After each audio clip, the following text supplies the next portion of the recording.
My dear friends in Jesus Christ, today's first reading is taken from the book of Ezekiel, and it is said here, "A new heart I will give you, and a new spirit I will put within you." So God is promising us that He will give us a new heart, and it is said that an empty mind is the devil's workshop. In the same way, it is said that an empty heart is the resting place of the devil. An empty mind is the working place of the devil, but an empty heart is the resting place of the devil, my dear friends. We know Dr. Christian Barnard. Have you heard his name? Dr. Christian Barnard, the one who transplanted the human heart. The one who transplanted the human heart in December 1967. He was the first person to transplant the human heart. So after the transplantation of the human heart, he got so many appreciations by the letters, by the phone calls. And one of the letter, one small girl, 8 years old, named as Linda, and she wrote to him, "Uncle, dear Uncle Bernard, does the plastic heart have love in it?" That was the question she asked. Does the plastic heart have the love in it? And he replied to the girl saying that, of course, because in making the plastic heart, so much of love is involved because it is saving so many people's lives. So also in our lives we need to ask ourselves, oftentimes we find the persons with the plastic hearts where there is no love inside of the heart towards the other people. Also we see, maybe sometimes we see ourselves giving the plastic smiles. Actually there is no joy and peace inside of our heart, but we give the plastic smile towards the other people. So we need to ask ourselves, are we having the plastic heart without any love inside of it, either towards God or towards the human beings, my dear friends? Also, are we giving like the plastic smile? Today God is saying that a new heart I will give you. I will remove from you the stony heart, and I will give you a heart of flesh, which will have the emotions, the feelings, the love towards God and each one of us, my dear friends. Our heart which God has given us is amazing heart. You know, these days we are having a lot of heart attacks, physical heart attacks. So God, what He has given us is, every day within 24 hours, it seems, 1,03,680 times it beats. In 24 hours, our heart is beating how many times? 1,03,680 times. And our heart, what it does is, it purifies the blood and it circulates the blood. And how much it circulates? In the survey they said 1 crore, 6 crores, 18,000 miles in a day, it seems. It is able to circulate the blood. So the heart which God gave us is an amazing heart. And today He is inviting us, our heart should imitate the heart of Jesus, my dear friends. That is why St. Augustine said, our hearts are restless until they are rest in you, O Lord. And our God is summum bonum. That means He is the supreme good and He is the supreme God, my dear friends. So today Jesus is inviting us, our heart should imitate like the heart of Jesus. Jesus' heart invites us, first of all, to move from ego-centeredness to the universal love. Secondly, Jesus' heart invites us to be a grateful heart. Thirdly, Jesus' heart invites us to be a trustful heart. Jesus' heart invites us to be a hospitable heart. Jesus' heart invites us to be a courageous heart. Jesus' heart invites us to love Him with an agape love, with the pure love, my dear friends. In the Bible we see a man, after realizing that he was possessed with the demon, then what he did? He sent away the demon from his life, and he was cleaning his house. He swept his house, then he mopped the house with the water, Then he cleansed and put everything in order. And now the devil went away and it was looking for the resting place. But it could not find any resting place outside. What happened? It came back. When it came back, the house was empty and it was clean. Everything was in order. Now this devil brought another 7 devils. And now the situation of this man was worse compared to the previous times. That is why I said, an empty mind is the devil's workshop, an empty heart is the devil's resting place. Once when we realize that we are sinners, once when we realize that we need to send the devil out of our heart, we have to invite somebody. Let your heart should not be an empty heart. If your heart is empty, be careful. The devil will come. Not only one, 7 times. 7 demons will enter your life and your situation will be worse than before. So when you send out the devil, you have to invite somebody. Whom you have to invite? You have to invite Jesus to be in your heart, my dear friends. One of our father, before he died, he wrote in his book, the last words of him is, all for love, all for him, as he has been all for me. All for love, all for him, as he has been all for me. If we are the children of God, we also must be able to say every day of our lives, all for love, all for him, as he has been all for me. And second point is, today we are celebrating the feast of Saint Bernard. So let us know something about him and learn from him. First point is about his family. Saint Bernard was born in 1090 in France. And his father's name is Tescelin. I don't know whether I am pronouncing correctly. Tescelin. Tescelin. And his mother name is Aleth. Aleth. This one you must remember. Aleth. Tescelin and Aleth. They were pious Catholics. They offered their children as they were born to God. That is why we see they have 6 sons and 1 daughter, and 6 sons became the monks, and only daughter also became a nun. See how many children they have? Tescelin and Aleth. They have 7 children, 6 boys and 1 daughter. The 6 sons became the monks, and 1 daughter also became a nun. Bernard had lost his mother when he was 20 years old. And when he lost his mother, he was struggling to decide between the life of the world or between the life to live as the monk. And his mother appeared to him in a dream and said, see, I had brought you up with so much of care, with so much of love, not to lose in your vanities, but to be a monk, to be a saint, she said. And also we see another personality, Saint Augustine. His mother's name is Monica. So as Monica was to Augustine, also the mother Aleth was also to Saint Bernard in his life. Very, very important person for his conversion. Very, very important person that he became a monk and later as the saint, my dear friends. And then one day, when he was praying in the church, he heard the voice of God by the biblical verse, Revelations chapter 22, verse 17. Revelations chapter 22, verse 17 had changed his life, and he wanted to become a monk in the later years. I am reading. The Spirit and the bride say, come, and let everyone who hears say, come, and let everyone who is thirsty come. So the words of the Lord to Saint Bernard is, the Lord has told him, come. If you are thirsty for the word of God, come. And if the Spirit is inviting you to come into the religious life, come. So that was an invitation he got.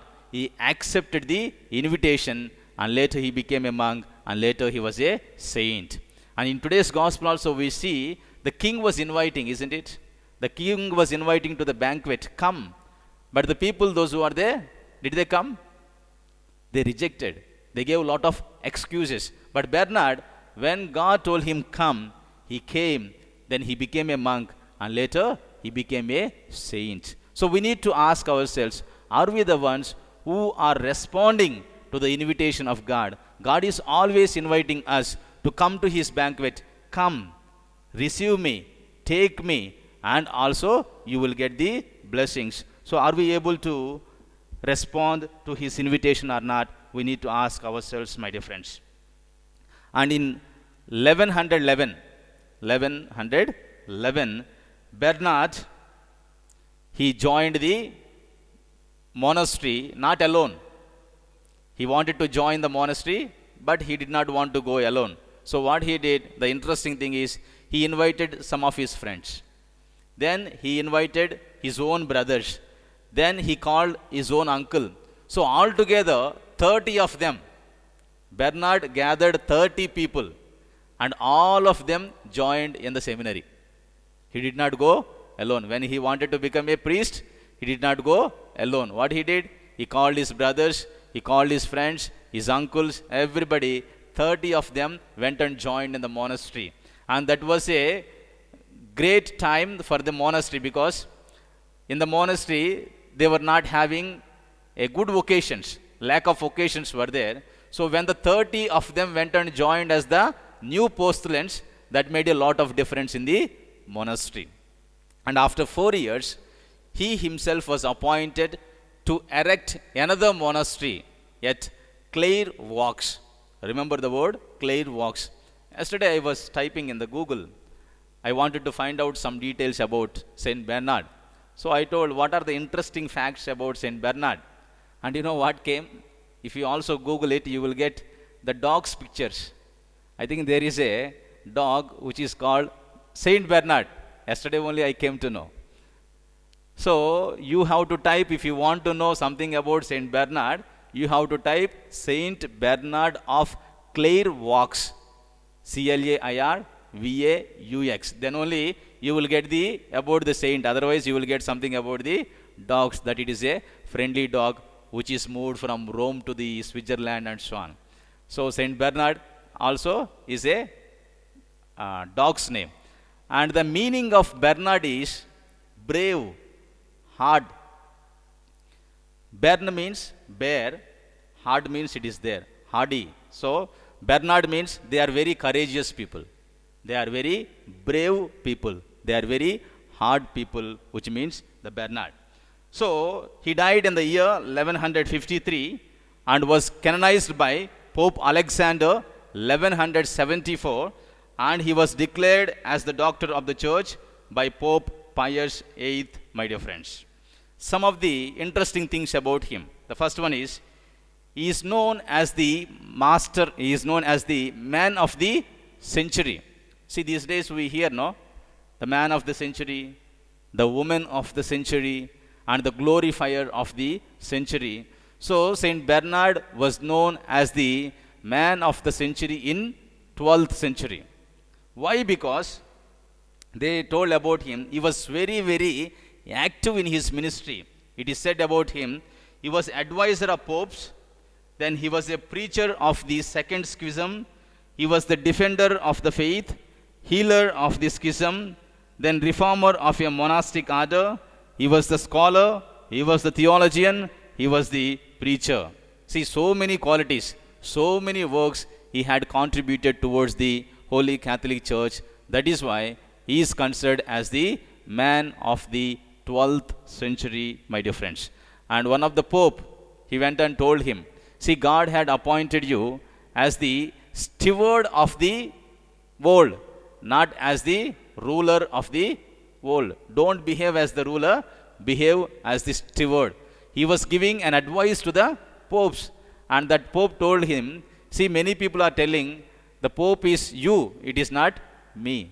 So he was so active, he was an advisor of the popes. He was able to also correct the popes, my dear friends. And when there was the crusades, no? The crusades means the cause for Christ.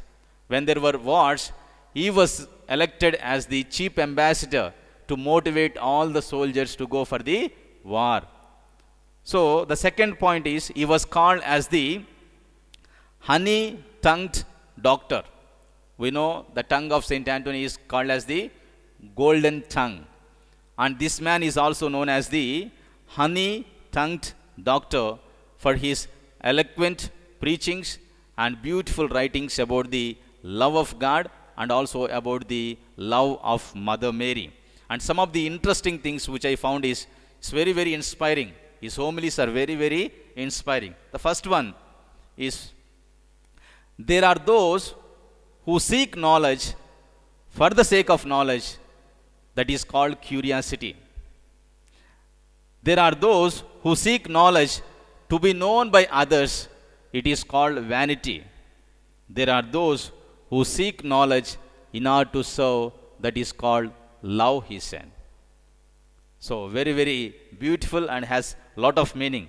I have written, I think, 5, 6 of them, which are very interesting. The first one is, there are those who seek for the knowledge, for the sake of the knowledge, it is called curiosity. There are those who seek knowledge to be known by others, it is called vanity. These both are useless. But there are those who seek knowledge in order to serve God, in order to serve the people, which is called the real love, my dear friends. And second important quotation is, many of those who are humiliated, they are not humble people. Many of those who are humiliated, they are not humble people. And when you are faced with the humiliation, there will be 3 kinds of responses. One response is with anger. Another response is with patience. Another response is with freedom. If you are a person who are responding to your humiliation with anger, you are a culprit. If you are a person, you are responding to your humiliation with patience, then you are harmless creature. But if you are responding with freedom to the humiliation, then you are a just person, the correct person, the saintly person, he says, my dear friends. And the third one is, the man who is wise should be like a reservoir and should not be like a canal. What is the difference between a canal and the reservoir? He says, the man who is wise should always try to be a reservoir, not a canal. What does canal do? Canal receives the water and simultaneously it gives out the water. It doesn't keep anything for itself. But a reservoir, it retains water until it is filled. Only when it is filled, then the overflow, it discharges, so that there will not be any loss to itself. So he says, do not be a canal, be a reservoir. There are many people in the church who are like the canals. They are not filled themselves. What they get, they give. And he says, do not try to be more generous than God. First fill yourself. First get to yourself. Once you are filled, then you try to give to the other people, he says. The beautiful words. Many are like a canals. Only rare, only few people are like a reservoirs. Either it is with the money, either it is with the knowledge, either it is with the faith. Now first fill yourself. Once you are filled, then try to give to the other people, he says. The fourth one is, a saint is not someone who never sins. A saint is not someone who never sins, but the one who sins less and less gradually and gets up more and more quickly, he said. So the saint is not the one who never sins, but the one who sins very, very, very less. And even if he falls down in the sin, he gets up more and more quickly, he says. The fifth one is, the more I contemplate about God, the more God looks on me. The more I pray to him, the more he thinks of me. The sixth one is, you wish me to tell you why and how God should be loved. But my answer is that God himself is the reason that you should love him. And one of his miracle is, one time a old man, he came to him before his death. He was very sick. and he wanted to confess his sins. But the problem is, he could not speak. He was a dumb person. And he wanted to confess his sins, but he was not able to understand Bernard. Then Bernard prayed for him, it seems. Then his mouth was opened. Then he could confess all his sins before his death very happily, and he had a meaningful death. And coming to the today's gospel, there are 3 eyes. Just remember, 3 eyes. About the gospel, if you want to get the message, 3 eyes. The first eye from the today's gospel is invitation. The second eye in today's gospel is indifference. And the third eye in the today's gospel is inappropriate. If you understand these 3 words, you understand the message of the gospel. First one is invitation. As the king invited so many people for the banquet, so also God is inviting you and me every day for his banquet. That is the Holy Eucharist here on this earth. And he is also inviting us for the bigger banquet in the eternal kingdom. And the thing is, God is ready. God is ready. And the servants are also ready. Who are his servants here? God is ready here waiting for us. And the servants means the priest is ready. 8 o'clock mass, he should be ready more than anybody else. He should be. His servants are also ready. The banquet is ready. Then who is not ready? Who is not ready? The one who is invited is not ready. The people are not ready to come to his banquet, my dear friends. So we need to ask ourselves, God is inviting you each and every day for his graces, for his blessings, for his banquet. Am I responding and am I coming to his banquet regularly? We need to ask ourselves. The first one is invitation. And the second one is, second eye is the indifference. We see when God has invited, that means king has invited, those people were behaving indifferently, which we see if you read the Gospel of Saint Luke. There are 3 kinds of people who are giving so many excuses, no, to come for the banquet. So also, are you giving any excuses to come to the banquet? We need to understand. And the third point is inappropriate. One fellow came. He came for the banquet, but he was inappropriate. That means he was not ready with his wedding garment. So for me, when I was reflecting about the gospel, which struck me, what is this wedding garment? What is this wedding garment? Have you ever thought of it? What is that wedding garment? See, now I am a priest, and this is my uniform, isn't it? This is my uniform, and the cassock is my uniform. Also, you see, there are so many people who are having lots of uniforms. You see, army people, they have the uniform. The doctors, they have the uniform. The lawyers, they have the uniform. Why? What does it mean, this uniform? This garment is telling. This garment is telling, when you wear this garment, there are some things that you can do. There are some things that you should not do. There are some words that you can speak. There are some words that you should not speak. See, I cannot tell before I became a priest how I was. After I became priest also, I cannot be like that. As a priest, every day I have to celebrate the Holy Eucharist. As the brother, no. As a priest, I have to have some rules and regulations. I am under somebody. I am under the bishop. I am under the provincial. I have to follow all their rules and regulations. Also the army people, also the doctors, also the lawyers, they can do some things. They have to avoid certain things because of the uniform. And why many people were not, why many people rejected to come for the banquet is, this is the reason. See, king is inviting for the banquet. Who doesn't want to come for the king's banquet? But they purposefully were avoiding this one because they don't want to wear this garment. Once you wear the garment, what happens? Then you are under him. You are under his authority.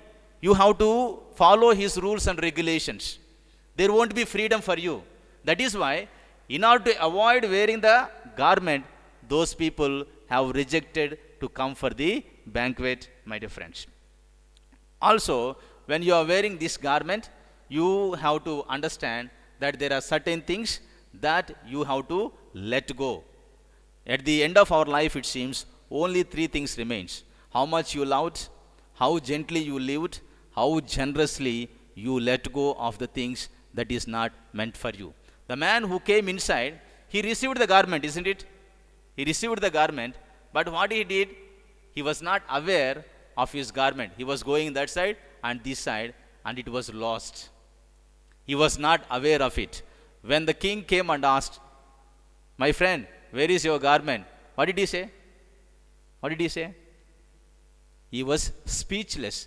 He did not speak anything. మనకి తెలుగులోకి వచ్చేసరికి మౌనం అర్ధ అంగీకారం అట. Silence is of accepted truth. So he was silent. That means he knew very well that he got the wedding garment, but he was negligent. He lost it.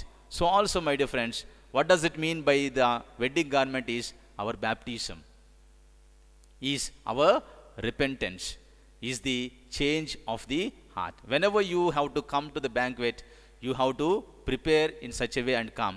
And at our baptism, it is said that during our baptism, receive this cloth which symbolizes the life in the Spirit, keep it spotless till the day of Christ. See, during our baptism only, we are given the cloth, the wedding garment, and God is asking us, keep it spotless until the day of Christ, my dear friends. Finally, I would like to conclude about a real incident. What happened is, there was a priest whose name was Father Joseph Sarto. Father Joseph Sarto. Then he was appointed later as the bishop in one of the dioceses in Italy. So during the episcopal ordination, after the episcopal ordination, there was a ceremony of kissing the ring of the new bishop. And there his old aged mother was also standing near the altar. And this bishop, the new bishop, thought, it is a privilege to my mother to kiss my new episcopal ring as the first person. So he went to his mother and said, "Mother, you are privileged to kiss my episcopal ring as the first person. And how do you feel that your son, till now as the priest, now being promoted as the bishop? How do you feel?" He asked his mother with a due pride. And his mother, old mother, looked at him and showed him her hand and saying that, "First, you kiss this nuptial ring of mine. First you kiss this nuptial ring of mine. Only then I will be kissing your new episcopal ring. Because if I did not get this nuptial ring on my finger, you would not have got now the episcopal ring on your finger." Then he understood the meaning of it. If my mother is not married, I would not have been born. And if my mother was not having this nuptial ring, now I would not have this episcopal ring. And he kissed, my dear friends. And if you see, it is said that behind every ambitious and successful person, there is a woman. And you also can say, similarly, behind every successful priest, behind every successful bishop, behind every successful saint, there will be a mother who always prays silently with lots of sacrifices. And we see Saint Bernard was such a person. Behind him, there was his mother who prayed for him, who made lot of sacrifices, and who made him to grow in the pious values of our Catholic faith, my dear friends. And today, as Roy Mello and Annie Roy, isn't it like that? So as they are celebrating their wedding anniversary, so also we remember all our parents, fathers and mothers, who had been praying for us and sacrificing us a lot. And we have to remember today the parents of Saint Bernard very specially. What is their names? Forgot, no? Tesselin and Aleth. Tesselin and Aleth. They had 7 children. 6 sons became the monks, and 1 daughter became a nun. So let us also support the vocations for the Holy Catholic Church. In the name of the Father, and of the Son, and of the Holy Spirit. Amen.